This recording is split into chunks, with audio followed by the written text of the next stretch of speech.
Salam dəyərli izləyicilər. Bugün Tezadların efir saatında sizinlə mən Yasmin Məmmədlidir. Bugünkü mövzumuz bayrağımızla bağlıdır. O bayrağımız ki, həsrətini çəkmişik. Hətta onun üç rəngli olduğunu çoxumuz belə bilmirdik. Çoxları onun evində gizlədirdi. Onun yolunda canını fəda edənlər, həyatını riskə qoyanlar, illərlə həbsdə yatanlarımız oldu. Onlar barədə bəlkə də ictimaiyyətə o qədər də geniş məlum deyildi. Hansı ki, son hadisələr hörmətli bizim professor Rafael Hüseynov bu barədə söz açmasaydı. Məhz 28 mayla bağlı Rafael Hüseynovun Mədəniyyət kanalındakı çıxışından sonra bizlərin çoxumuz bildik ki, Məhəmməd Kəngərlinin xatirələrinə əsasən Xudu Məmmədov Türkiyədən dönərkən Məhəmməd Kəngərli ona Azərbaycan bayrağını verir 1969-cu ildə ki, ölkəyə gətirsin. Xudu Məmmədov onu gözləyən bütün qorxuları yenərək, hansı ki, onun bütün həyatı bu bayraqla birgə alt-üst ola bilərdi. Amma bütün bunları gözə alan Xudu Məmmədov həmin bayrağı ölkəyə gətirir.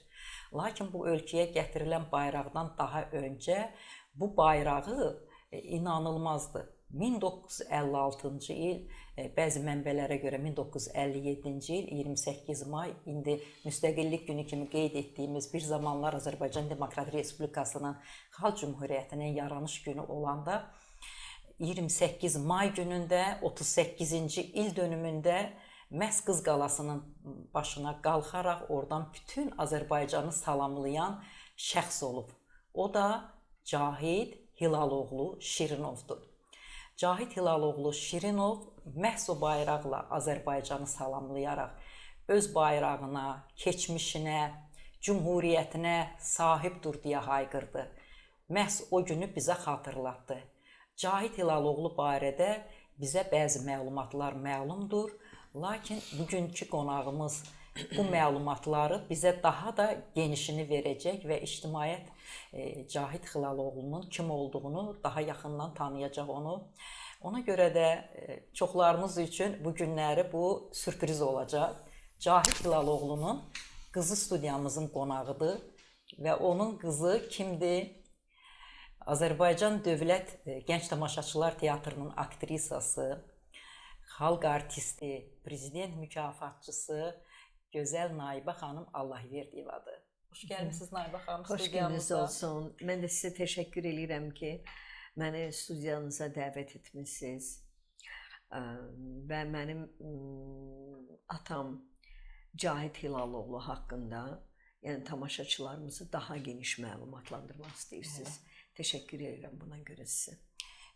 Mətbuatdan da məlumdur ki, Cahid Hilaloğlu Ağdamda anadan olub. Bəli. 1928-ci ildə. Özdə rejissorluq fakültəsini bitirib, teatr institutunu bitirib, opera balet teatrında çalışıb. 1956-cı ildə, bəzi mənbələrdə 57-ci ildə deyilir. O öz dostları ilə, öz tərəfdaşları ilə birlikdə Qız Qalasında bayrağı qaldırmağı düşünür. Ona kimi də onun böyük bir siyasi yolu, öz xətti var idi. Bəli. Hansı ki, o Sovet rejimi ilə barışmırdı. Bu da həmən dövrə təsadüf edir ki, o zaman Nikita Xruşovun hakimiyyətdə, belə deyək də, SVKP-nin birinci katibi olan vaxtları idi. Azərbaycanda da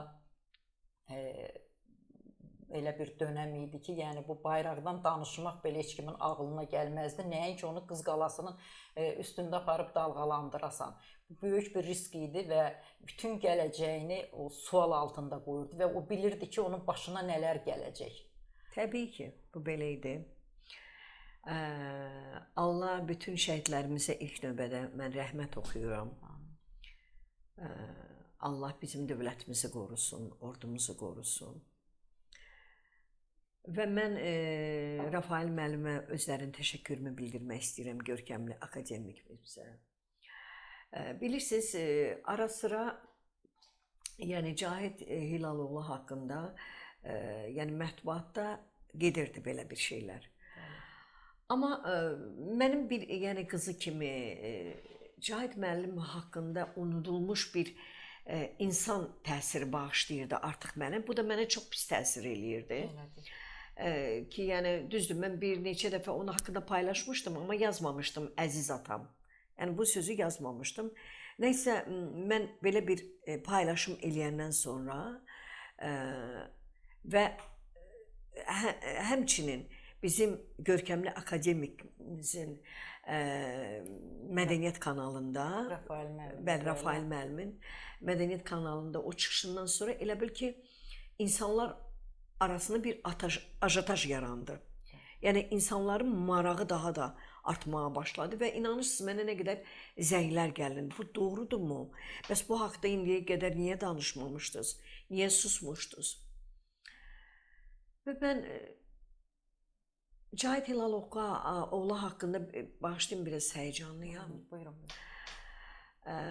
Cahit müəllim haqqında mən bir sözü demək istəyirəm. Çox unikal bir insan idi o. Mən hərdən düşünürəm ki, yəni bilirsiniz necə adam idi? O çox sadəlöv, uşaq saflığı var idi. Bu xarakterə malik idi. Və düşünürdüm ki, belə bir xarakterə malik olan adam içində necə bu cəsarəti daşıya bilərdi? Bu necə belə, yəni Sovet dönəmində Qız Qalasının üzərinə bizim milli bayrağımızı sancmaq qədər cəsarət bunda hardan idi? Amma sonra da fikirləşim, düşünürəm ki, yəqin bu vətənə qarşı olan bir eşq idi. Eşq də deyir ki, xarüqələr yaradır. Bilirsiniz də, bu bir vətən eşqi idi, vətən sevgisi idi. Çox savadlı bir insan idi, mən sizə deyim. Yəni 5 dil bilirdi. Cahit müəllim İngilis, fransız, ərəb. Bizim müqəddəs kitabımız olan Quranı üzündən oxuyurdu.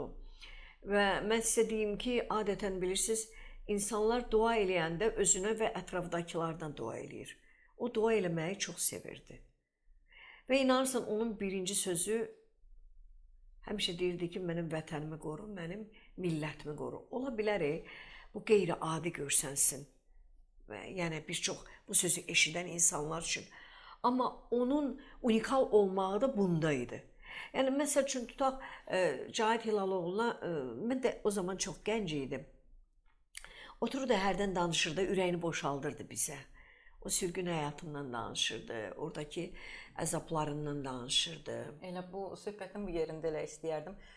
Bayraq qaldırıldıqdan sonra o sürgün olundu. 10 il deyəsən həbs cəzası verildi. Bəzi mənbələr 4 il də yazırlar. Yox, 4 il deyil, 10 il. 10 il, bəli, o 10 il. Mən onu yəni öz dilindən eşitmişəm ki, 10 il sürgün olub o. Və çox dəhşətli bir həyat yaşayıb orada. Çox dəhşətli bir həyat yaşayıb. Deyir ki, mənim dişlərimi dəmir xakkeşlə sındırırdılar. Bir-bir, hər gün bir xakkeş. Cahit müəllimin barmaqları əyri idi hamısı. Mən ona sual verdim ki, niyə sən barmaqların belə əyridir? Deyir, məni deyir, aparırdılar, içəri salırdılar. Mənə deyirdilər ki, deməli, birinci gün aparandan sonra o sürgün olunanda, orada deyir, bir nəfər gəldi, kök kişi idi, belə hündür, kök kişi, sarı kişi idi. Mənə dedi ki, sən hansı əlindən bayraq ora taxmısan? Mən də deyir, əlimi göstərdim. Dedi, bugündən, hər gün, sənin bir barmağını sındıracaq. Hər gün. Və onun barmaqları əyri idi, belə, əyri-əyri. Yəni, sonradan bitişib də bu, əyri bitişmişdi barmaqlar. Hər gün deyir, mənim deyir, bir barmağımı sındırırdılar. İşgəncələr verirlər. Sonra deyir, məni rezin belə torba var idi. O rezin deyir, torbanın içinə salırdılar deyir və sıxırdılar o torbanı. Son nəfəsimə bir dəqiqə qalmış, həkim də dururdu, deyir, saata baxırdı. Görürdü, artıq bu öləcək də, yəni dünyasını dəyişəcək. Onda deyir, torbanın ağzını açırdılar. Mən deyir, Cahit müəllim sürgündən qaydanda elə şişmişdi ki, o qapıdan deyir, içəri girmirmiş. Yəni, elə bir vəziyyətdə olub, elə şişkinlik, bütün bədəni şişkin olub. Yəni, çox əzablar çəkib, çox, yəni, deyirdi ki, sən, yəni, Azərbaycan sözünün, müstəqillik sözünü inkar elə. Yəni deyirlər ki, bu heç vaxt ola bilməz. Deyir, mənə onu deyəndə, deyir, mənim deyir, dişimi aralayırdılar, deyir, dilimi çıxardırdılar. Ki, yəni yerindən çıxardır. Yəni bilirsiniz, mən indi onların hamısını belə danışıram. Amma çox qəribədir ki, insan, mən sizə bunu deyim, əsas bunu. İnsan adətən həyatda keçirdiyi o istirablar haqqında danışanda insanın gözündə insanın gözü dolar. Hansısa baxışlarında bir kədər hissi bürüyə bilər də. Amma bunları danışırdı. Belə baxırdım gözlərinə, bunun gözlərində elə bir işıq yanırdı. Elə bil bu əzabından danışmırdı. Elə bil o əzablarından danışmırdı. Onun üçün bu əzab heç yerə. Əsas o idi ki, o mübarizə apardığı o amalın böyüklüyündən danışırdı ki, yəni mən bunu etmişəm. Yəni mən bu bayrağı sancmışam ora. Ora bayrağı sancmağa gedəndə belə o bilirdi ki, o deyir, mən bilirdim idi. mənim başıma nələr gəlir. Hətta deyir, mən deyir, elə oldu ki, deyir, bayrağı deyir aparanda yanımda da insanlar var idi da. Yəni həm fikirlər var idi. İndi bilmirəm, siz bunu kəsəcəksiniz, kəsməyəcəksiniz, amma mən bunu deyəcəm. Yox, siz burada olduğu kimi hamısı gedəcək, təbii ki. Yəni orada deyir ki, mən bayrağı deyir aparanda arxada da deyir 3-4 nəfər var idi. O 3-4 nəfər deyir, bir də deyir belə dedim ki, haydi igidlərim, o biraz belə həmişə danışanda biraz belə danışırdı da, belə aktyor kimi danışır. Özü rejissor idi ama həyatda da danışanda o elə danışırdı.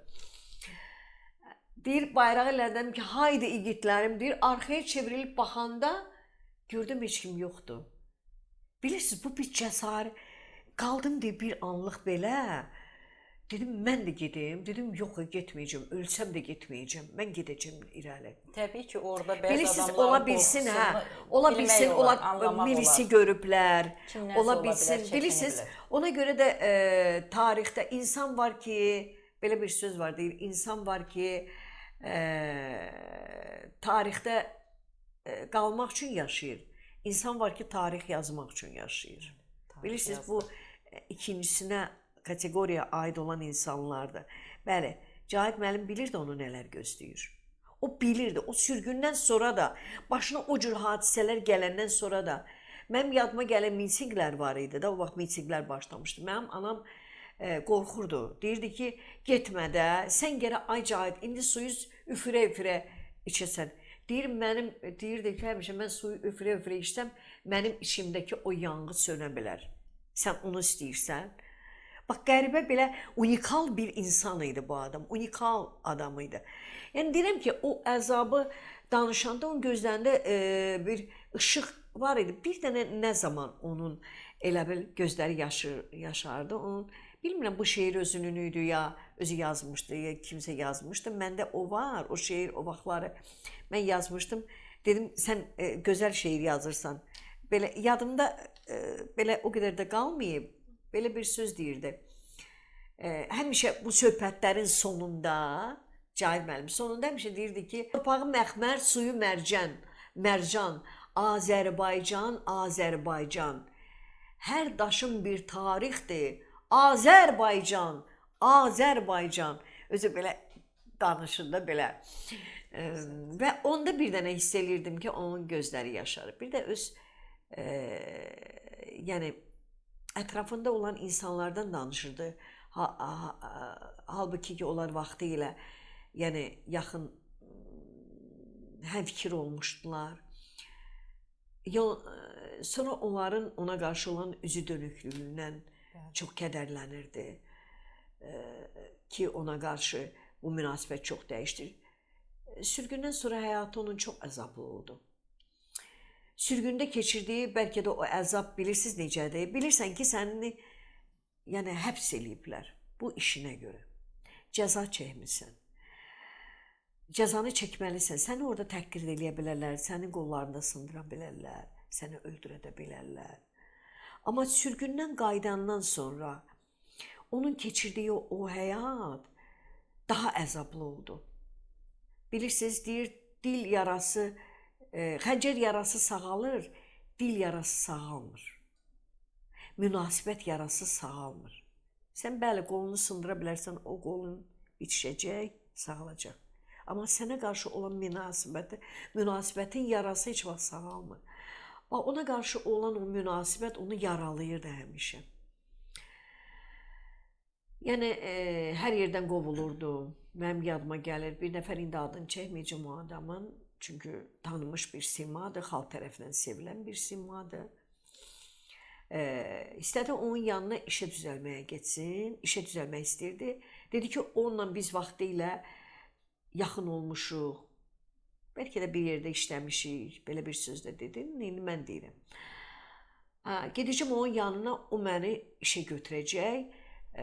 Anama həmişə belə müraciət edirdi, Bilqeyis xanım. Bilqeyis xanım, belə müraciət edir. Bilqeyis xanım, sən fikir eləmə, yaxşı olacaq hər şey. Gedəcəm onun yanına, o məni işə götürəcək. O qədər inandığı adam. İnandığı adam. Amma o adam onu qəbul eləmədi, qapıdan qaytardı və demişdi ki, sən Allah o buralara gəlib eləməzsin, xalq düşmənidir o. Yəni, bax, belə münasibətlər, sonra ümumiyyətlə, indi çox adamlar görürəm ki, onun haqqında danışmaq istəyir. Halbuki o adamlar vaxtilə onu saymırdılar, vaxtilə ondan üst çevirdilər. Yəni, bu mənə çox ağrı. Mən onda gənc idim, mən hiss eləyirdim. Məsəl üçün, o kimlənsə danışmaq istəyir, onunla başlayırdılar belə lağlağı ilə danışmağa. Yəni, bəzi insanlar qorxurdu ona yaxın gəlməyə. Salam verməyə belə onu qorxurdular. Mən onun yanındaydım, mən bunların hamısını görürdüm. Yəni, bilirsiniz necədir? Çox çətin bir şeydir. Amma o kişi kimi gəldi bu dünyaya, kişi kimi də bu dünyadan getdi. Ümumiyyətlə, atanızın qorxmazlığı deyirsiniz. Elə bir ki, qəhrəmanlıq üçün yaranmış insanlardandır da. Hələ 13 yaşı olanda onun İrana getməyi, 2 il orada yaşamağı, oradan sonra da ölkəyə dönmək, bunların özü də kiçik bir hadisələr deyildi. Yəni, onun bir növrəsi elə bir ki, çox kiçik yaşlarından qoyulmuşdu. Bəli, deyirəm də, insanlar var ki, bu dünya hansısa bir, necə deyim, indi mən bu dünyaya gəlmişəm, aktrisa olmaq üçün. Missiyadır da, bu bir missiya ilə gəlir. Kimsə gəlir bu dünyaya nəsə yaratmaq üçün, dövlət yaratmaq üçün, məsəl üçün, onu elə bir Allah onun bəxtinə, taleyinə onu yazır. Ki, bu dövlət başçısı olacaq, bu aktrisa olacaq. Yəni, bu, mən qismətə çox inanım. Bunun da qismətinə bu qəhrəmanlıq yazıldı. Bunun da qismətinə bu cür, yəni, bu cür insan olmaq yazıldı. Mənim yadıma gəlir, biz, yəni, evdə olan zaman bu hər ay KGB-yə çağırılırdı. Hər ay demək olar ki, bunu KGB-yə çağırdılar və dilindən kağız alırdılar. Nəsə yazırdı orada. Və hər zaman tez-tez biz məsələn sahə müvəkkilini görürdük, ətrafımızda gəzirdi. Və o KGB-yə çağırılıb qaydandan sonra mən hər zaman görürdüm ki, onun boğazının bu hissəsində gəlirdi şalla bağlı, belə bir şarfı vardı, onu bağlayırdı. Bir də görürsən ki, məsələn yadından çıxırdı da, deyirdim, niyə buranızı bağlayırsınız, buranı bağlayırsınız pastayan. Deyirdi ki, boğazım ağrıyor, öskürürüm də mən. Bir dəfə də gördüm ki, boğazının burasında əl izləri var. Onu boğurdular. Boğurdular. Sonra bir dəfə evdə oturmuşduq, bir də gördüm ki, qapı döyüldü. Bu dəfələrdən olmuşdu. Amma o hər dəfə evə gələndə bizdə bayırda idi. Yəni əl yuyanda, əl üzüyən bayırda idi, həyətdə idi. Bu hər dəfə içəri girəndə əl üzünü yuyurdu, eləyirdi, gəlirdi, öz otağına keçirdi. Balaca otağı var idi. O oradan çıxmırdı demək olar ki, həmişə nəsə yazırdı. Mən də anama deyirdim ki, ayla bu elə həmişə yazır. Bu nə yazır? Həmişə yazırdı. Gördüm ki, burasında belə burası qapqara qaralıb. Yəni də belə rəng olur bir cürə. Göyərmək. Göyərmə kimi belə şey. Bir dəfə də gəldi bu. Gördüm qapı döyülür, qapını mən açdım. Qapını açanda gördüm bütün qanın içindədir. Qorxdum, dedim, bu nədir belə? Dedi, mənə Ceyran bala deyirdi. Qayıtdı, dedi ki, Ceyran bala qorxma, aslanı yaralayıblar. O anda belə... O anda belə mənim qorxmamağım üçün, o qayıtdı, dedi ki, qorxma Ceyran bala, aslanı yaralayıblar belə. Belə deyirəm də çox qəribə bir insan idi. Mən də qorxdum. Hə, dedim, "No, heç nə deyir. Kimsə deyir, belə bir şey olmuşdu." Cavabını verdim. Amma mən bilirdim ki, o cavab vermirdi. Onu sadəcə olaraq döyürdülər, incidirdilər, aparırdılar. O da bir-iki söz deyirdi. Mən həmişə ona deyirdi ki, danışma da, sən sus, danışma. Nə olar, danışma. Hə, sonra anam bir dəfə dedi ki, dedi, sən belə eləyirsən, sabah bizi də tutub apararlar. Hə, ondan sonra söz verdi, dedi ki, Bilqeyis xanım, mən sənə söz verirəm, daha danışmayacağam. Ondan sonra da bitdi bu söhbət. Amma Ağdama gedəndə o, mənə elə gəlir ki, anam onun yanında olurdu həmişə. Yəni orada teatrda işləyəndə bir dəfə elə oldu ki, anam getmədi yanına. Yəni də gedə bilmədi. Elə onda da yəqin gedib nə danışıb, nə danışmayıb. O qəza dedilər, amma buna Qəza da deyildi, inanılmır. yox, qəza buna deyildi. da. Onu Yəni vurmuşlar onu maşına. avtomobillə onu Nömrəsiz maşın idi, Nömrəsiz. Moskviç idi. onu Çünki vurdular. mən getdim, onu ekspertizadan keçirtdim, onu bastırmaq istəyirlər, mən qoymadım bastırmağa. Ekspertizadan keçirtdim və çünki bədənində onun belə gömgöy izlər var idi. Gömgöy. Bir də onu elə bir döymüşdülər dəmirlə. Çünki onun bütün bədəni ekspertizada mənə dedilər ki, sümük qalmamışdı bədənində. Bütün bədəni də sümükləri qırıq-qırıq olmuşdu. Onu döymüşlər, sonra öldürmüşdülər. Mən getdim rəisin yanına, o da mənə belə cavab verdi ki, dedim, bəs onu tapmaq lazımdır. Dedi, nömrəsiz maşında. Sonra da mənə dedi ki, əgər belə ürəyin yanırsa, get tap, mən də həbs eləyim. Yəni, belə şeylər var. Ümumiyyətlə, Cahid bəylə bağlı, onun həyatı ilə bağlı çox müəmmalı, qaranlıq qalan məqamlar çox olur. Yəni, ölümü ilə bağlı. Bəli, ölümü ilə bağlı. Elə də sonra da bilinmədi. Örtbasdır edildi. O qəza örtbasdır edildi bilərəkdən. O vaxt örtbasdır nömrəsiz maşın oldu və onu sonradan da axtarıb tapmadılar. Çox qəribə bir şeydir. Bəli, nömrəsiz maşın, qaranlıq yolda, yəni necə ola bilərdi? Heç cürə mən bacarmadım. Sonra da müharibə. Bəli, dövrə düşdü. 1991-ci ildə olub bu hadisə. Cahid müəllimin çalışdığı teatrlar vardı. Deməli, həbs olunana kimi opera balet teatrında çalışdı. Opera baletdə çalışdı, sonra universitetdə. Həbsdən sonra da qayıdandan sonra İrəvan teatrının da adı keçirdi. Hə, İrəvan teatrı, oradan da sonra qayıtdı. Oradan da qayıdır. Oradan da qayıdır. Bilsiz necədir? Onu götürürdülər. O biraz açıq sözlü insan idi. Onda yəni yaltaqlı, ikiyüzlü, belə xüsusiyyətlər ondan uzaq idi. O hərdən deyirdim ki, yəni lap olduğun kimi də görünə bilməzsən bu dünyada. Onda səni heç cür qəbul eləməyəcək. O da deyirdi ki, belə bir sözü var. Biz beləyik. Bilirsiniz necədir? Mən ondan, yəni, bax, yadıma gəlir, 80 neçənci il idi. Yadıma gəlir, Tiflisə getmişdik biz, Tbilisiyə. Tbilisinin küçələrində gəzirdik, onda da Sovet dövrü idi də. Belə gəzə-gəzə, orada da belə yuxarı qalxırdıq. Bizim ev orada Qrişaşvili küçəsində idi. Belə yuxarı qalxırdıq. Elə yadıma gəlir o an. Mənə deyirdi ki, baxarsan Ceyran bala, vaxt olacaq, Azərbaycan müstəqil demokratik respublikası olacaq. Mən də axı komsomol, pioner tərbiyəsi almışdım da, Sovet tərbiyəsi almışdım. Dedim, siz də danışırsınız, o nə deməkdir? Mən də cavan idim. Dedi, Azərbaycan müstəqil bir dövlət olacaq, ayrılacaq, Sovetdən ayrılacaq. Mən deyirdim, elə bir şey olar yəni. Dedi, zaman gələcək, sən bunu görəcəksən. Bax, həqiqətən də elə oldu. O mənim heç vaxt yadımdan çıxmır o söz.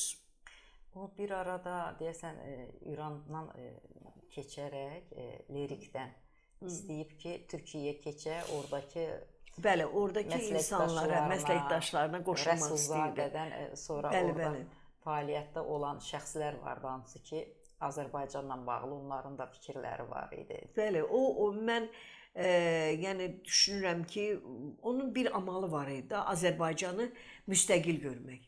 Onun bir arzusu var. Bəlkə də onun başqa arzuları yox idi bu dünyada.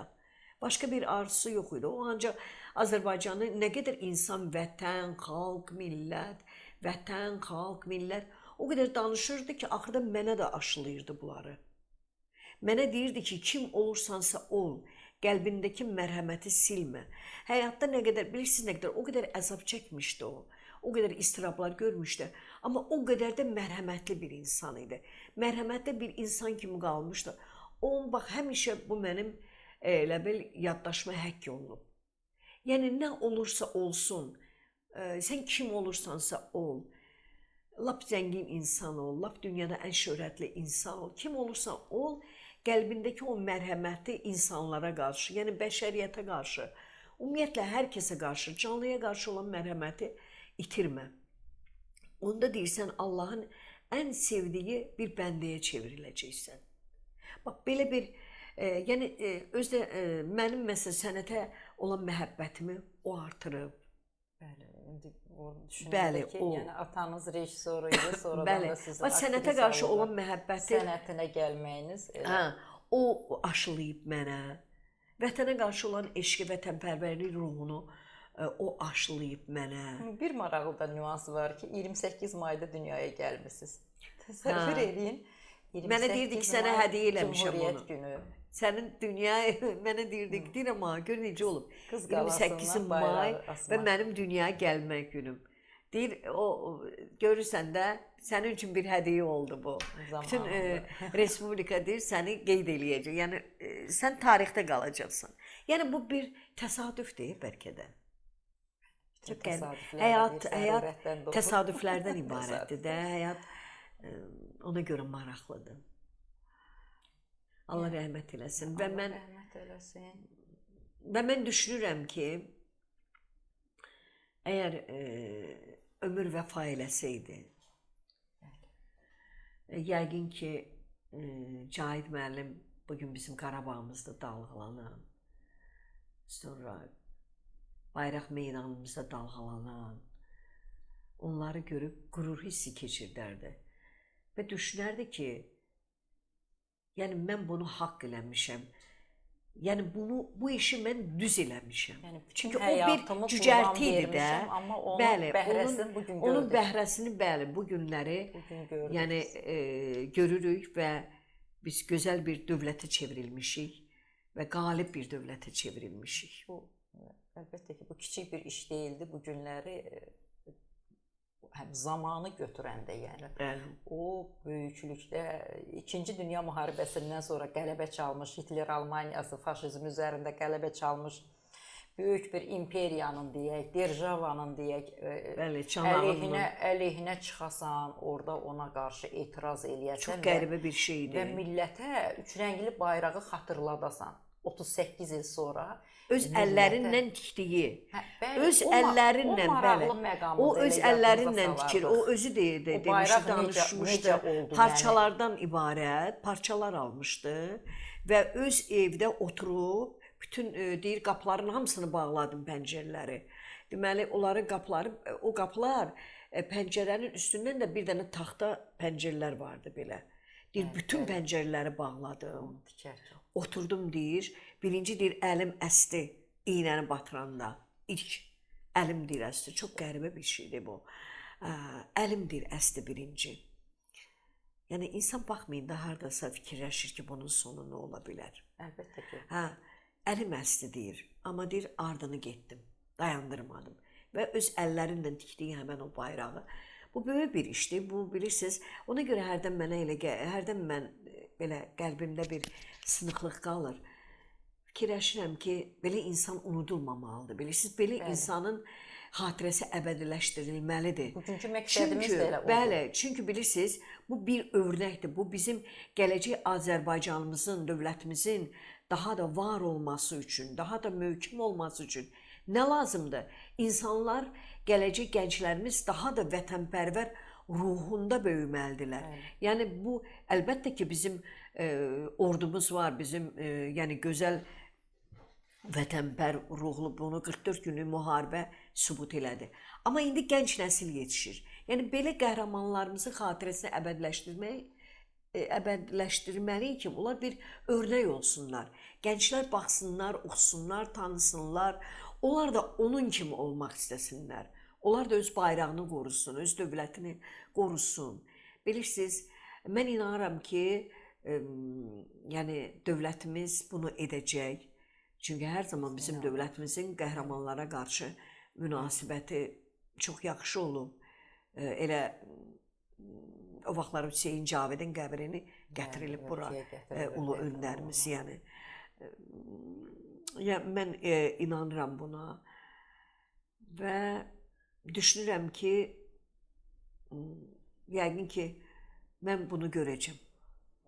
Ömür fəda eləsə, təbii ki, yəni çox yaxın gələcəkdə. Yaxın gələcəkdə mən düşünürəm ki, bu olacaq. Yəni bunun çox ziyalılar mənimlə əlaqə saxlayırlar, öz fikirlərini deyiblər sizə də, zəng eləyiblər çoxlu insanlar. Biz də elə bu verilişi elə sizə dəvət etməkdən öncə elə məqsədimiz bu idi ki, geniş ictimaiyyətə mən təşəkkür eləyirəm sizə, ona görə ki, artıq onun qəbri tapıldı. O qəbir də... Yəni bu çox böyük işdir. Bu sizin, yəni sizin gördüyünüz çox böyük işdir, mən sizə deyim. Çünki mən illərdir onun qəbrini axtartdırırdım. İşğaldan azad olunan torpaqlarda Ağdamda dəfn olunub, Mərzili məzarlığında. Bəli, yəni onun məzarı itmişdik. Araşdırması nəticəsində həmən məzarın hazırda yeri məlum olub. İnşallah ki, Naibə xanımla bizim fikrimiz budur ki, o torpaqları ziyarət eləyək və nur içində yatsın sizin atanız qəbrini sizə çox böyük təşəkkür eləyirəm təzadlara. Yəni sizə çox böyük təşəkkür eləyirəm. Çünki siz də oradan çox böyük iş gördünüz. Mən çünki illərdir yəni çox insanlara müraciət eləmişəm. Yəni ki, onun qəbrini tapmaq üçün. Yəni düşünürdüm ki, yəni mən bu qəbri tapa bilməyəcəm. Bu necə olacaq? Çox adam mənə deyirdi ki, orada qəbristanlar artıq dağılıbdır. Orada ermənilər tərəfindən, vandallar tərəfindən edilib. Şükürlər olsun ki, qəbir yeri yəni mənə deyirdilər ki, sən onu tapmayacaqsan. Çünki orada bütün dağılmışdı. Ağdam indi inşallah gözəl quruculuq işləri görür cənab prezidentimiz. Yəni deyir ki, çox pis vəziyyətdə idi ora. Orada o qəbri sən tapmazsan. Amma sizin vasitənizlə mən onu tapdım. Yəni mən yox, siz tapdınız, mənə dediniz, mən çox sevindim. Təzadlar qəzeti olaraq biz çox sevinirik ki, belə bir qəhrəmanı bu günləri həm də geniş ictimaiyyətə sizin də vasitənizlə yenidən tanıtmış olduq və zamanında onu deyim ki, rəhmətlik atanızla bağlı nur içində yatsın, onunla bağlı bizdə məqalə dərc olunub. Çox təəssüf ki, həmən dövrdə görünür ki, o qədər də geniş rezonans vermədimi, o dövr bəlkə çox başqarışıqlıq dövrləri oldu, nə idisə. Amma bu son hadisə, Rafael Hüseynova da çox sağ ol deyək buradan ki, dəyərli professorumuza ki, o məsələni Mədəniyyət kanalında işıqlandırdı və dilə gətirdi ki, zamanında dəliqanlı bir oğlumuz, qəhrəmanımız bizim bu üçrəyinli bayrağı Qız Qalasının başından dalğalandıra bildi və onu bilirdi ki, onu gələcəyi sual altında. O yaşda olan bir insanın böyük bir qəhrəmanlıq dastanı deyək ki, yazdı, qəhrəmanlıq salnaməsi yazdı, o bayrağı orada ucaltmaqla. Yəni ki, düşündükcə fikirləşirsən ki, milyonda bir belə qəhrəman ola bilərdi. O dövrü üçün görün ki, bir nəfər qəhrəman yetişdirmişdi. Deməli ki, bu ölkədə belə bir qəhrəman yetişmişdi. Öz vətənini sevən, bayrağını unutmayan, cümhuriyyətinə üstündən neçə illər keçsə də, hansı ki, o cümhuriyyəti görməmiş bir insan idi bu. Bəli, bəli. Sovet dövründə dünyaya gəlmişdi. Sovet dövrünün yox, o yazılar olurdu. Arada olurdu yazılar var idi. Wikipediyada var idi o yazılar. Yazılar ola bilər. Yazılar var idi. Bilirsiniz, mən də qarşıma məqsəd qoymuşdum. Mən də qoymuşdum ki, yəni nə qədər mən sağam, düşünürdüm ki, bu yolda mən özümlə mübarizə aparacağam. Təbii ki, mətbuatın sizin kimi insanların köməyi ilə. Yəni nə gözəl ki oldu, fikrimiz də üst-üstə düşdü. Mən oradan post paylaşdım, oradan da Rafael müəllimin çıxışı oldu. Bəli, sizin o post paylaşmağınız da çox belə rezonansa səbəb oldu. Bəli, Hamı, çünki yəni insanlar ki, bilmirdilər siz ondan mənim məlumatları verirdiniz, amma heç zaman orada vurğulanmırdı. Atanız vurğulanmırdım, kimi yox. siz bu qəhrəmanı tanıtmağa çalışırdınız ki, belə bir Çalışırdım, qəhrəman amma var. mən heç vaxt o sözü yazmırdım. Amma ata yazdıqdan sonra doğrudan da Yox, cəmiyyət həqiqətən. arasında, ictimaiyyətdə sevilən xalq artisti olaraq, sevimli aktrisamız olaraq, əlbəttə ki, insanlar buna daha böyük coşqu ilə yanaşdılar ki, Naibə xanımın atasıdır sən demə, Azərbaycanda Sovet dövründə qurd ürəyi yeyərək Mənə hamı deyirdi o ki, niyə bayrağı indiyə kimi dalğalandıran. susurdun, niyə susurdunuz, niyə biz bilmirik, niyə biz bu barədə indiyə kimi bilməmişik. Mən deyirəm ki, mən həmişə bu barədə yazırdım, deyirdim. Amma bir dənə o sözü yazmırdım. Çox qəribədir. Bir dənə o sözü yazmırdım. Sadəcə olaraq deyirdim. Yəni də hər zaman şəklini paylaşırdım, deyirdim bunları. Amma o sözü yazmamışdım heç vaxt. Bilirsiniz, əsas gen bağlılığı deyil, əsas can bağlılığıdır. Bəli. Siz onun yanında Mən bir dənə şeyi fikirləşirəm ki, bir şeyə görə də özümü indi özümü doğrulduram. O vaxt hardasa qəlbimdə qalmışdı bu. O vaxt Cahit müəllim dünyasını dəyişəndə mən düşündüm ki, anamla bərabər ki, qəbr üstünü də baş daşını qara mərmərdən eləyək. Amma büdcəmiz imkan vermədi buna. Yəni mən ağdaşdan düzəltdirdim onu. Amma bu mənim qəlbimdə qalmışdı. Anam dedi ki, eyb yox, sonra imkan olanda yəni mərmərdən götürərsiniz. İndi fikirləşirəm ki, nə yaxşı ki, mən onda etməmisiniz. Elə bil hansısa bir qüvvə məni saxladı. Bəli, o qara yaxşı mərməri ki, qara mərməri söküb aparacaqdılar.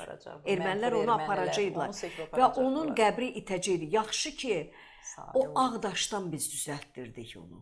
Ki, o ağdaşa dəyməyiblər. Bəlkə də ola bilsəydilər ki, bu qəbrin sahibi Azərbaycanın 3 rəngli bayrağını Qız Qalası üzərində sancıb, dalğalandırıb və deyib ki, ey insanlar, öz bayrağınızı tanıyın.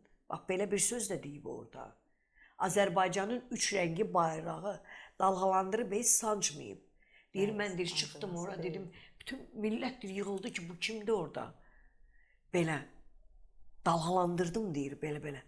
Yəni, ola bilsəydilər ki, onun qəbridir, daşı daş üstündə qoymazdılar onu.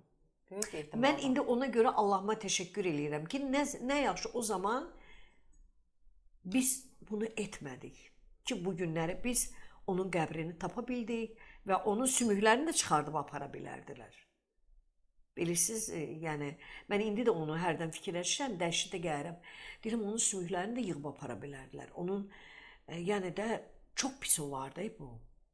Şükür Allaha ki, yəni, hər şey yaxşı oldu. Dövlətimiz Qarabağı azad etdi. İndi onun ruhu şaddır. Ay, ikiniz də bir yerdə dedik. Onun ruhu çox şaddır. Bəlkə də ruhu elə burada sizin başınızın üzərindədir. Ruhu çox şaddır. Əlbəttə o... Siz gəlib onun barəsində danışdınız. Bəli, ruhu şaddır. O bugün Azərbaycanımızı yəni belə azad bir ölkə kimi görür. Bugün bizim Qarabağ torpaqlarımız azaddır. Bilirsiniz, əlbəttə onun bu günləri ruhu şaddır. Amma xatirəsi də əbədiləşdirsə, yəqin ki, ruhu daha da şad olar. Təbii ki, elə bir insanı unutmaq günah olar. Buna biz çox ümid edirik. Yəni ki, böyük bir qəhrəmanlıq dastanı yazmış. Bu cür qəhrəmanlıq dastanı yazıb. Yəni ki, yəqin ki, bu dastanlara yazılacaq bir hadisədir. Bu barədə daha geniş bir... Polşada bir dənə deyəsən dissidentlər haqqında kitab çap olunub. Orada Cahit müəllimin adı var. Polşada deyəsən olunub. Belə bir şey. Bir kitab çap olunub. Belə Cahit müəllimin ümumiyyətlə həyat yolu qələmə alınacaq bir mövzudur. Bəli, mən çox istəyirəm ki, bir əsər yazılsın. Onun, yəni bu mənim arzumdur. Bir dram əsəri yazılsın. Film çəkilə bilər bu. Bu kiçik bir hadisə deyil ki. Film çəkilsin və yaxud mən onun bütün həyatını bilirəm. Yəni sürgündən sonrakı həyatı mənim gözümün önündədir hamısı.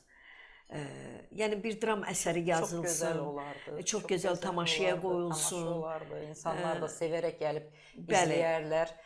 Çünki artıq bu məsələ ictimailəşdikdən sonra sosial şəbəkələrdə, mətbuatda insanların ona marağı, münasibəti, telefonlarımız inanın ki, susmurlar. Bilirəm, Susmur. bilirəm. İnsanlar Mənim də. o qədər maraqlanır ki, Mənim özümün. Mənə bilirsiniz nə qədər zəng eləyirlər.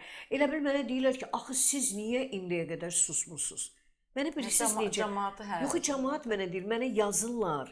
Məsələn, sosial şəbəkədə də yazırlar. Axı sizin ixtiyarınız yox idi bu susmağa. Siz bunu niyə eləmisiniz? Tənqid eləyirlər məni buna görə. Mən deyirəm ki, mən susmamışam, mən paylaşmışam. Sadəcə olaraq deməmişəm əziz atam sözünü deməmişəm orada. Yəni də ona görə. Amma mən paylaşmışam onu hər zaman. Allahdan bütün şəhidlərimizə, o torpaqlarımıza. Deməli belə lazım imiş. Bəli, bəli. Belə lazım imiş. Yəni mən də yenə də sizə öz təşəkkürümüzü bildirirəm. Sizə təşəkkür eləyirəm. Rafael müəllimə öz təşəkkürümü bildirirəm. Rafael müəllim elə coşqu ilə danışırdı. Çox gözəl. Mən gördüm, hə. Elə bizim tamaşaçılarımız həmin hissəni izləyəcəklər. Mən özüm də izlədim onu. Elə coşqu ilə, elə gözəl danışırdı. Mən buradan təşəkkür eləyirəm Rafael müəllimə. Var olun, sağ olun. Sizə təşəkkür edirəm. Allah sizə can sağlığı versin. Allah sizin kimi ziyalıları bizim vətənimizdən əski eləməsin. Əziz Rafael müəllim, sizə təşəkkür eləyirəm. Belə insanlar barədə əlbəttə Rafael müəllimin söz açması, onu xatırlatması. Mədəniyyət kanalımıza təşəkkür eləyirəm. Möhtəşəm bir çıxış bəli, oldu. Çox gözəl, çox açıqlaması çox gözəl idi. Bəli. Biz qulaq asdıq. Onu o coşqu ilə söyləməsi. Çox gözəl. Çox gözəl, coşqu ilə belə söylədi. Bilirsiniz, yəni qulaq asmayan insan da bəzən insan televiziyanı yandırır, qulaq asmır. Amma Rafael müəllim onu o qədər belə coşqu ilə, o qədər gözəl, belə poetik biraz da söylədi ki, yəni insanın istər-istəməz o diqqəti, yəni diqqəti cəlb eləyir o. Bilirsiniz, bu elə bil Allahdan gələn bir şeydir ki, Rafael müəllim orada, mən isə burada status paylaşmağım. Yəqin bu dövr, yəqin bax, o deyir ki, hər şeyin öz vaxtı var.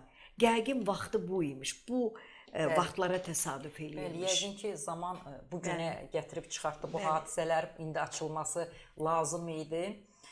Studiyamıza gəldiyinizə görə sizə təşəkkürümü bildirirəm. Buradan bütün şəhidlərimizə, o Qarabağda, işğaldan azad edilən torpaqlarda qan tökərək o bayrağımızı ucalara qaldıran Mərzəliyə də öz təşəkkürümü bildirirəm. Biz də elə təşəkkür edirik. Redaktordur da. Bəli. Hə, təşəkkür eləyirəm. Çox belə, yəni isti qanlı bir insandır. Onun da çox böyük, təbii ki, bu çox böyük rol oldu bu məzarların məzarın tapılmasında. Bəli, onun təşəbbüsü ilə bu məzarla bağlı araşdırma aparıldı. Az Mərzəlinin birbaşa təşəbbüsü ilə ümumiyyətlə bu məsələ ətrafında Cahid müəllim ilə bağlı daha geniş veriliş hazırlanması təşəbbüsünü irəli sürdü. Bundan sonraki verilişimizin də ardıcan görünür ki, bizim Qarabağa o torpaqlara ziyarətimiz olacaq Naibə xanım sizinlə. Davamı orada çəkiləcək bu verilişin. Mən çox sevindim, inanırsınız, çox sevindim. Yəni onsuz da Qarabağa getmək istəyirdim, o torpağı öpmək istəyirəm. İnşallah. Yəni gedəcəm, amma ilk növbədə fikrim vardı getməyə. Sadəcə olaraq mənim bilirsiniz gedə bilmirdim. Nəyə görə gedə bilmirdim? Çünki Cahid müəllimin qəbri tapılmırdı orada. Elə bil nəsə ona görə elə bil küskün idim hardasa. Elə bil nəysə belə də elə bil düşünürdüm ki, yox, onun qəbri tapılır. Mən gedəcəm ora. Orada gəzəcəm, amma onun qəbri tapılmır. Mən özümə bunu bağışlaya bilmirdim. Allah nə bilim, yəni bu sizə can sağlığı versin. ki siz bu işi gördünüz, bu böyük işi İnşallah gördünüz. biz Cahid müəllimin qəbrini də ziyarət edəcəyik. O işğaldan azad olunmuş torpaqları da ziyarət edəcəyik və verilişin dediyim kimi davamı orada lenta alınacaq. İnşallah. Biz də tamaşaçılara təqdim eləyəcəyik. Verilişimizə gəldiyinizə görə bir daha sizə təşəkkür edirəm. Naibə xanım, sizə yaradıcılıq uğurlar arzulayıram. Yaxşı ki varsınız. Azərbaycan xalqı bilirsiniz ki, sizi çox sevir. Bu günlərdə yaradıcılığınızdan söhbət açmadıq. Bu da bir yaradıcılıqdır da. Bu da bir insanın bağlı, bəli. Bəli, Yəni, bu sizin da həyatınızda, aktris olmağınızda görünür ki, Cahid müəllimin elə çox Əlbəttə, böyük bir rolu var, əməyi var. Mənə həmişə deyirdi, sən böyük aktrisa olacaqsan. Dedik kimi də oldu. Bax, bayrağımız da sancıldı. Bəli. Üç rəngli bayrağımız bu dəqiqə Qarabağda dalğalanır. Bütün dünyaya meydan oxuyuruq. Əlbəttə, bütün dünya bizi qəhrəman bir siz mən yəni Tiflisə getmişdim. Əvvəllər onların o millətin bizə münasibəti biraz belə idi də. Siz orada doğulmusunuz. Hə, bəli. Belə idi də münasibəti. Amma bu 44 günlük müharibədən sonra mən bir dəfə ora getdim. Bilirsiniz necə belə qürurla gəzirdim. Bizə deyirdilər ki, sizə halaldır. İnanırsınız. Qalib başqamandan sizə dedi, varsa. bəli. Bizə hörmət sizə dedi ki, əlbəttə sizə dedi halaldır. Düzdür. Əlbəttə siz deyir çox böyük öz bir torpağını işğaldan azad edən hər bir əskər, hər bir vətəndaş doğrudan da sevgiyə, başqa dövlətlərlə ehtiramına qürurlanırdım. layiq olur. Onlar elə dedikcə qürurlanırdım, inanırsınız. Artıq verilişimizin sonuna gəlirik. Dəyərli izləyicilərimiz, sizinlə vidalaşırıq. İnşallah dediyimiz kimi verilişin ardı Ağdamda o işğaldan azad olunmuş o cənnət Qarabağımızdan çəkiləcək. Sağ olun, sağlıqla qalın. Sağ olun. Cahid əmi mənim atam Həsən Əliyevin doğmaca dayısı oğludur. Cahid əmi deyirdik biz ona.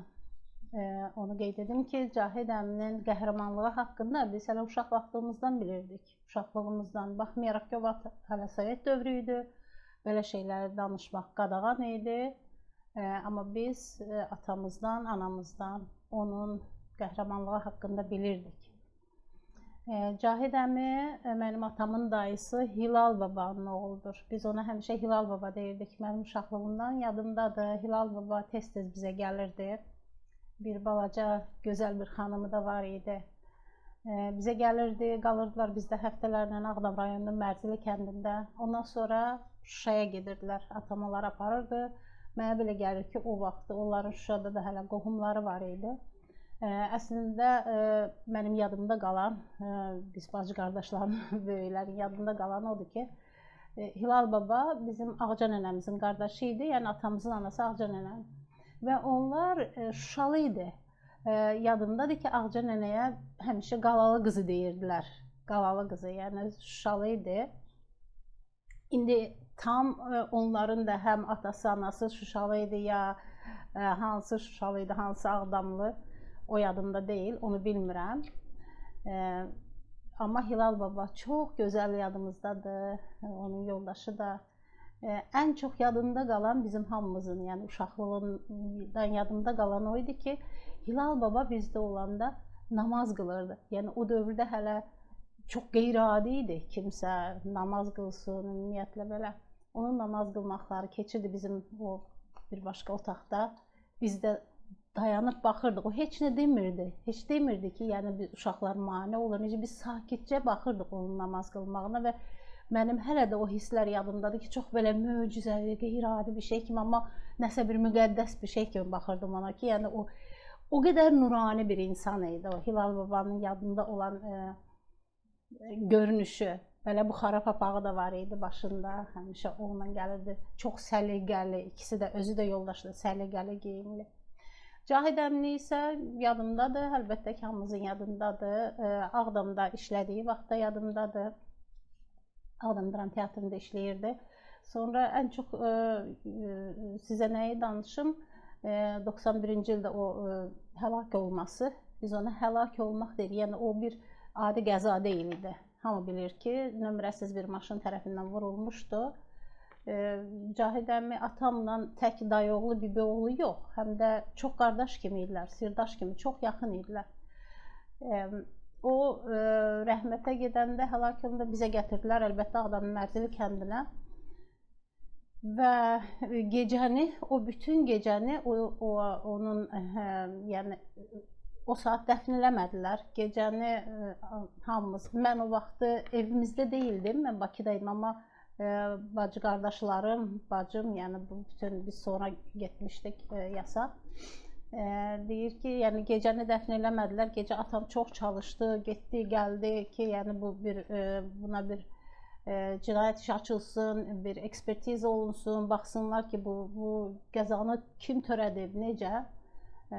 Amma yəqin ki, bilmirəm, bax, uzun çəkdiyinə, ya necə, sadəcə sonra atam gəlib dedi ki, dedilər ki, get dayı oğlunu sakitcə dəfn elə.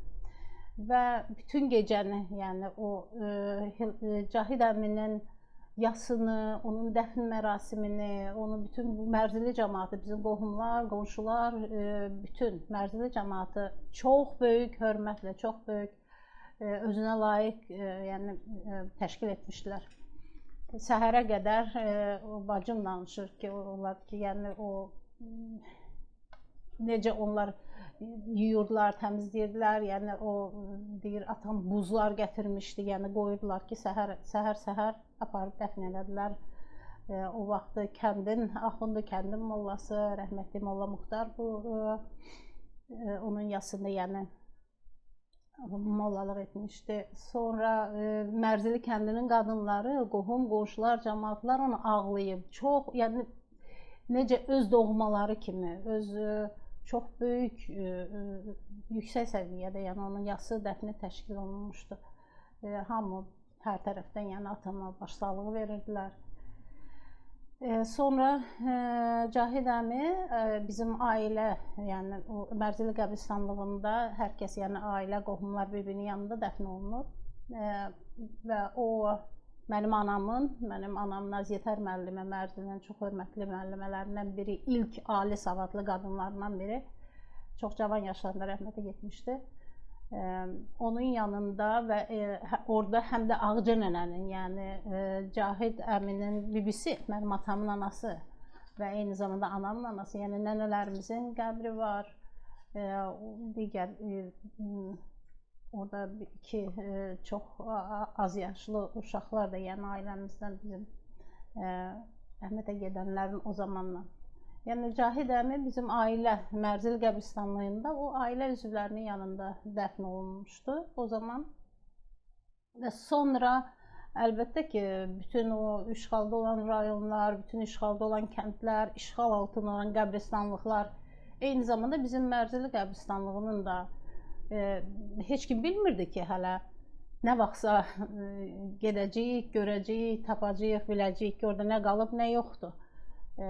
Torpaqlar azad olunandan sonra da o zonalarda yavaş-yavaş minalar təmizlənəndən sonra, yəni icazə veriləndən sonraki ki, təhlükəsizlik nöqteyi nəzərindən icazə veriləndən sonraki bizimkilər də digər Mərzili cəmaatı kimi, digər Azərbaycanlılar kimi ki, hər kəs ilk növbədə əlbəttə ki, gedib o əzizlərinin qəbrini tapırdılar ki, baxsınlar və elə də neçə il bundan qabaq, yəni o icazə veriləndən sonra mənim bacılarım, qardaşım, qohumlarımız gedib anamın, o nənələrin və eyni zamanda Cahid əminin qəbrini tapmışdılar, səliqəyə salmışdılar və yavaş-yavaş da onların bərpası ilə hamı kimi məşğul olunur. Yəni demək istəyirəm ki, Cahid əmi həmişə digər ailə üzvləri, digər qohumlar kimi bizim hamımızın həm xatirəsində, həm yaşayırdı və eyni zamanda qeyd etdiyim kimi gedib necə ki, öz anamızın, öz digər ailə üzvlərimizin qəbirləri. Bir də mən buradan xüsusi olaraq Asif bəyə, Asif Mərzili bəyə xüsusi minnətdarlığımı onun xanımına və kollektivinə təşəkkürümü bildirmək istəyirəm ki, məlumat alan kimi, xəbər bilən kimi və bu məlumatları yaydı Cahid Hilaloğlu haqqında, onun bizim ailəmiz haqqında, eyni zamanda qızı Naibə xanımla, yəni bu qohumlarla əlaqə qurması, gedib onun qəbrinin ziyarət olunması, ümumiyyətlə Mərzili haqqında ki, yəni Mərzilinin belə Mərzili cəmaatı hər zaman öz insanlarını qiymətləndirir, onun hörmətini saxlayır və onun xatirəsini yaşadırlar. Bu haqda bu məlumatları yaymağına görə, çəkdiyi əziyyətlərə görə çox minnətdarlığımı bildirirəm. Var olun Nasif bəy.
izləyicilər, bu günləri sizə söz verdiyimiz kimi Ağdamın Mərzili kəndində kənd məzarlığındayıq. Bu günləri böyük vətən fədaisi, dissident,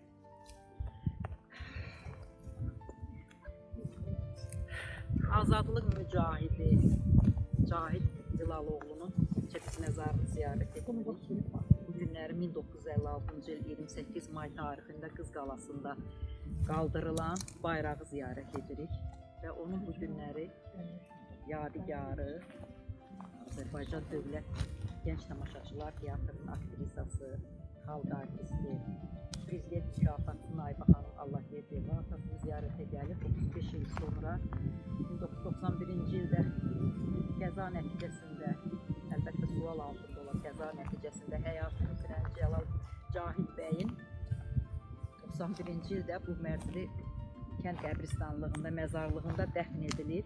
Torpaqlar işğaldan azad olduqdan sonra 2020-ci ilin noyabr ayının 20-sində artıq bu məzarlıq da deyək ki, erməni işğalından azad olundu.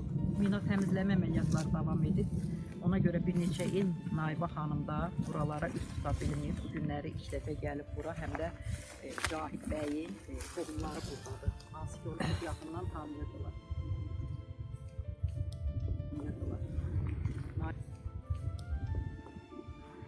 Naibə xanım, nə demək olar burada? Ata ilə bu günləri baş-başasız. Atanın bugün görüşünə gəldik. 35 il sonra. Onun ruhu buradadır, ruhu şaddır. Sizi görür, hiss eləyir. Düşünürəm ki, bayrağımızın yenidən dalğalanmasını görməsə də, o hiss eləyirdi artıq ki, bu dövranın, bu Sovet hakimiyyətinin sonuna gəldi. Yenidən bu bayrağımız ucaldılacaq. Bu günləri həmən bayraq məzarının başında da olsa ucaldılıb. Və siz buradasınız.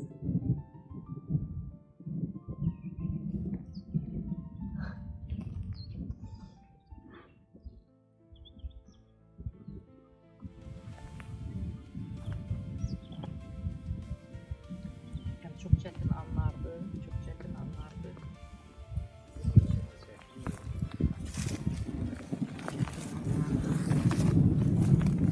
Ermənilər Cahid bəyin, baxın, başdaşın bu vəziyyətə gətiriblər. Vaxtilə ağ mərmərdən düzəldilmiş Cahid bəyin başdaşıdır.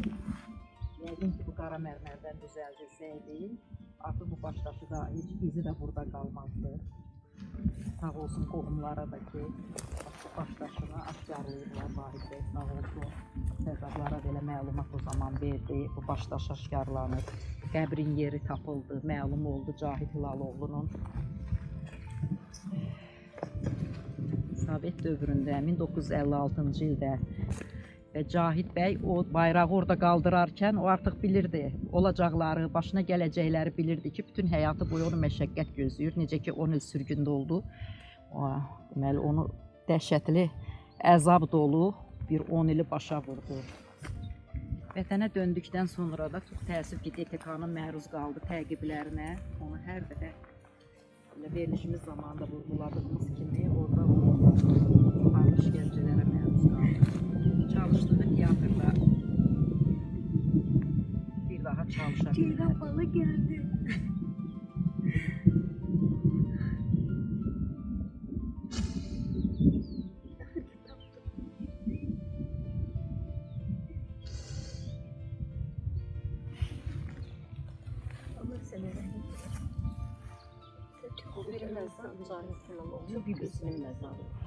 Sen milli qəhrəmansan. Sen qəhrəmansan. Bütün həyatını gözünün önünə gətirib bayrağımız, o gözəl bayrağımız ucaldı. Bugün yəqin ruhun şaddır ki, bu torpaqlarımız azad oldu.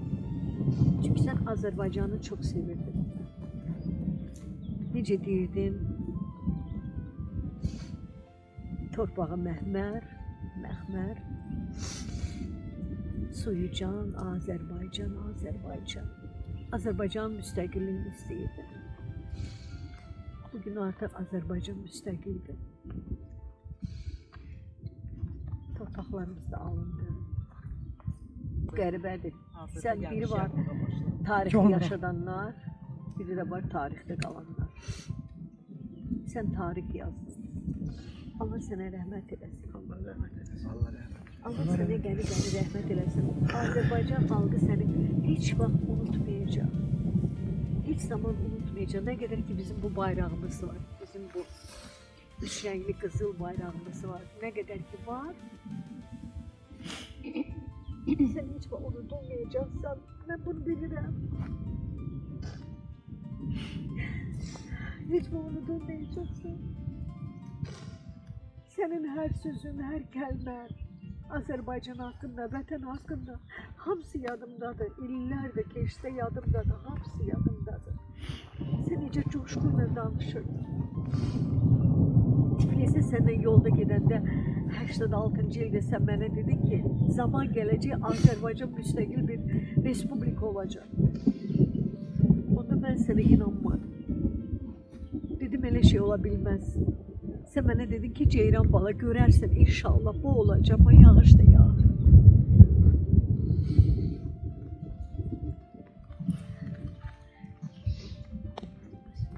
Allah sənə rəhmət eləsin.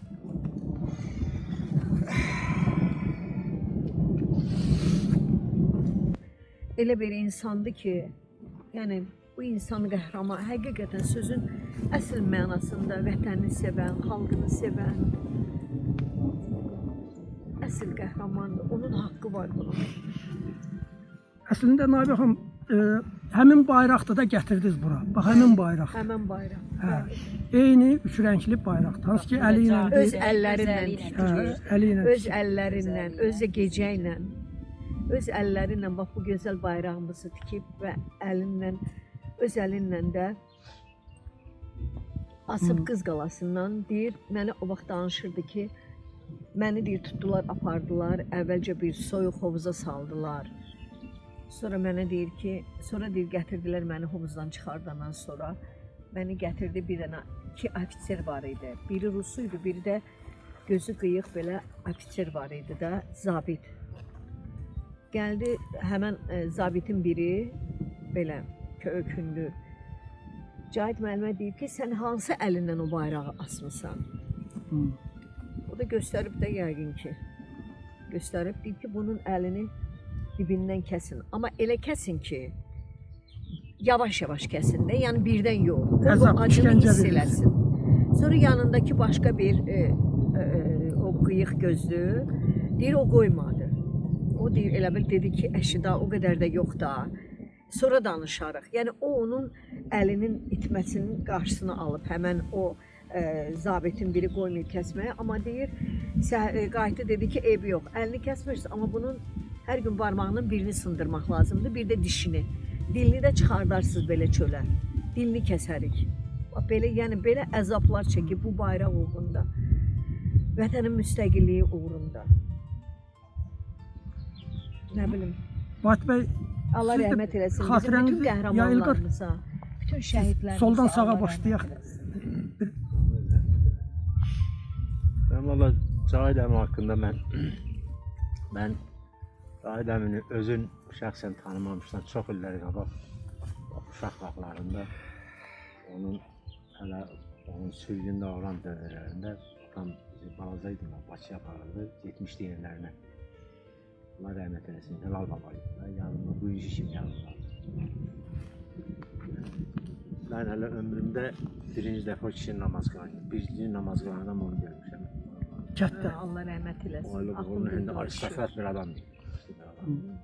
Onda biz hələ Cahid əmini həm bir roman qəhrəmanı kimi, bir kino qəhrəmanı kimi xəyalımız edir ki, gör insan hansı öyle insan. Mən birinci dəfə Qız Qalasına çıxanda birinci olan axtardım ki, görüm bayrağı xəyal sanırdı. Yəni biz uşaq vaxtından evdə var idi söhbətlər. Sonra da həyat eləcəti gəldi Ağdama, şəxsən tanıdıq. Nə bilim, o cür insanlar mənə bilirlər ki, milyonlardan bir yetişir də elə insanlar ki, elə bir dövrdə insan bilə-bilə ki, həyatın qurban verir. Bizim də borcumuz ki, saxlayaq o xatirələri, canlandıraq. Allah sizin də canınızı sağ eləsin ki, gəlmişsiniz. Bu cür insanlar yəni, itib batmamalıdır. Biz bir gün də fəxr edirik ondan, bir gün də fəxr edirik ki, bizim belə bilərimiz olan, onlar hamısı ailəli sənurlar, başqa cür insanlar oldular. Daim o üsyankar ruhda olan insanlar var. Bu gün də görməsələr də şükür bu gün əsə yəni bir onların çəkdikləri əziyyətlərin, əzabların biz bəhrəsi görürük. Belə nə deyə bilərəm, Allah rəhmət eləsin. Yaxşı ki, bu günə gəldiniz. Ruhu şaddır, burada eşidir. Hər birimizi yəqin ki Əlbəttə eşidir. eşidir. Vahid müəllim, sizin elə ilk belə deyək, məlumat gedəndə Allah can sağlığı versin, akademik Rəfail Hüseynov Azərbaycan Dövlət Televiziyasında Mədəniyyət kanalında doğrudan Nahidə xanım da bizdə müsahibəsində onu xüsusi olaraq xatırladım. Sonra o məlumatı mən verdim. İlk Vahid müəllim dərhal mənə yazdı ki, bəs qohumumuzdur, məzarı da Mərzili burada qəbirstanlığındadır. Ona görə Vahid sənə təşəkkür xüsusi olaraq. Sula sənə də təşəkkür edirəm. Cahid müəllimin xidmətləri bütün Azərbaycan bilir. Bunu qeyd eləmək asan deyil. Amma hər il noyabr ayında paylaşırdılar, yad insanlar paylaşırdı. Mən reaksiya vermirdim, çünki onlar desəm də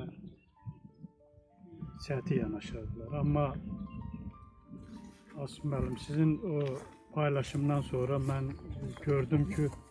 gördüm ki, sizin bu barədə məlumatınız yoxdur. Ona görə də mən yazdım. Siz dediniz hansı kənddə? Mən yazdım ki, Mərzilidə. Sən dəhşətli dedin, yəni Mərzilidə dedim. Məlumat. Məlumat. Bildim ki, yoxdur məlumat. Çünki mən Cahid müəllimin sizlə də danışanda dedim ki, ömrünün axırıncı hissəsi bizim kəndlə bağlı oldu. Onun qəza nəticəsində dünyasının dəyişməsi, bizim kəndimiz cəmaatı onun dəfnində çox yüksək səviyyədə izdihamla iştirak eləməsi, bu məzara kinimizdə gətirmişik. O yaralı idi, onun qanı axırdı. Ailənin yaxın qadın əqrabaları bir gecə səhərə kimi Cahid müəllimin cənazəsinin yanında səhər açıblar. Onun yarasının qanı axırdı, yuyurdular, gedirdi bir də. Yəni ki, biz də Mərzili cəmaatı olaraq, Mərzili kəndi olaraq onun ömrünün axırıncı hissəsini çox hörmətlə, izzətlə qarşıladıq və onu yola saldıq. Allah ona rəhmət eləsin. Onun noyabrda paylaşılanlar çox olur, falan olur, amma baxıram ki, heç kəs dərindən eşinəyə bilmir. Və sən biz qardaşıq da, kətçiyik. Dedim, məlumatı deyim ki, bildim ki, dəyərləndirəsən. Sağ olun, siz əziyyət çəkmişsiniz və boyda yolu gəlmişsiniz. Mən adınızı bilmədim, ona görə sizə Raziyə xanım. Siz Mən də Həsən müəllimin qızı, bir qızı sizsiz, bir qızı. Buyurun, bir qısa da olsa. Asım şəxsən 35-ci ay 91-ci ildə Cahid Hilaloğlu'ndan biz ona Cahid əmi deyirdik. Dəfnində şəxsən iştirak eləmişik. Vahid də qeyd elədi ki, həqiqətən həmin gecə səhərə qədər Mərzili cəmaatı, bütün Ağdam bu kəndin cəmaatı, onda da qəbirstanlığın qapısı bu tərəfdən gətirirdilər, buradan bəri. Demək olar ki, onu o qədər təntənəli dəfn elədilər ki, həqiqətən Mərzili cəmaatına halal olsun. Onu bir qəhrəman kimi dəfn elədik biz, həqiqətən. Səhərə qədər də bütün qadınlar, Mərzili qadınları. Səhərə kimi bu demək olar ki, onu keşiyini çəkdilər. O necə ki, ağular necə deyirlər, ağular dedilər, ağladılar, ona hər cür necə lazımdır, elə bil ki, ən əziz insanların yola saldılar. Biz də onlarla bərabər səhərə qədər bir nəfər gözün yummadı. Səhərə qədər onu o cür Mərzili cəmaatı hamısı çox gözəl qabiliyyətlə yola saldılar. Burada elə özləri Mərzili cəmaatı gətirdi, dəfn elədi. İndi də çox adam biz deməli bura gələndə burada olanlar hamısı bizlə birlikdə gəlib ziyarət eləmişdik. Sadəcə olaraq mən o şəkilini çəkdim, sizə yoldaşım atmışdı. Dedik görsünlər, sonra gəlib başlasınlar işə, nəsə işlər görməyə. Cahid Hilaloğlu'nun xatirəsi hamımızın qəlbində əbədidir. Onu heç kəs unuda bilməz, unuda da bilmərik biz. Bizim borcumuzdur ki, həmişə onu yad edək.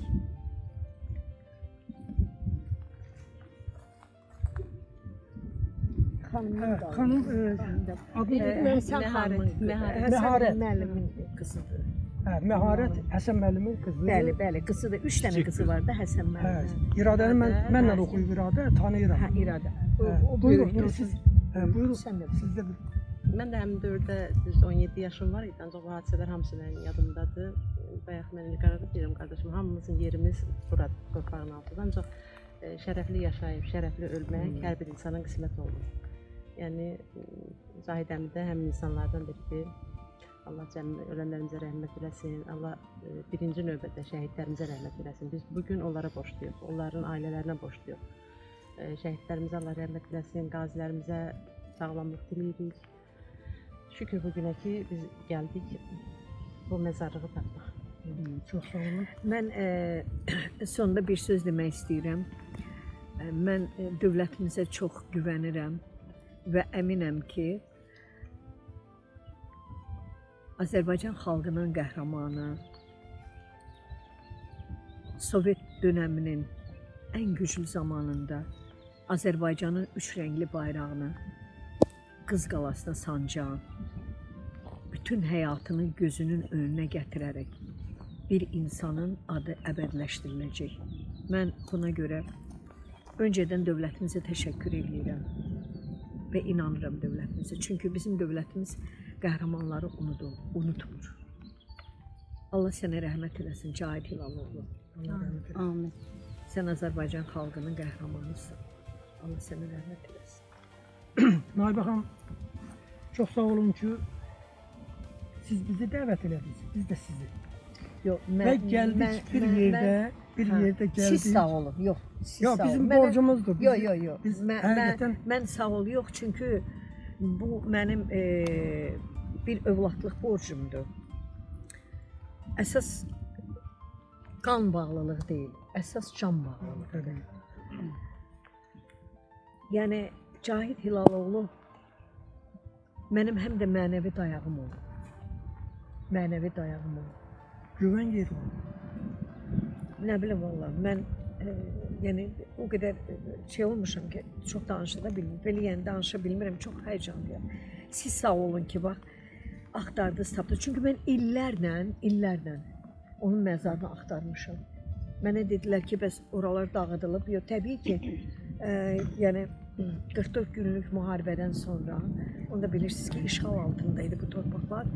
Müharibədən sonra mən çox axtardım. Həqiqətən çox axtardım. Qohumlarımı da axtarırdım. Sonra mənə dedilər ki, bəs o kənd dağılıb, o tərəflər dağılıb. Yəni səs səbir tapa bilmədim də. Çox sağ olun. Təşəkkür edirəm sizə Vüqar bəy. Sağ olsun. Vahid müəllim. Vahid müəllim. Vahid müəllim, Vüqar bəy. Sizə çox təşəkkür edirəm.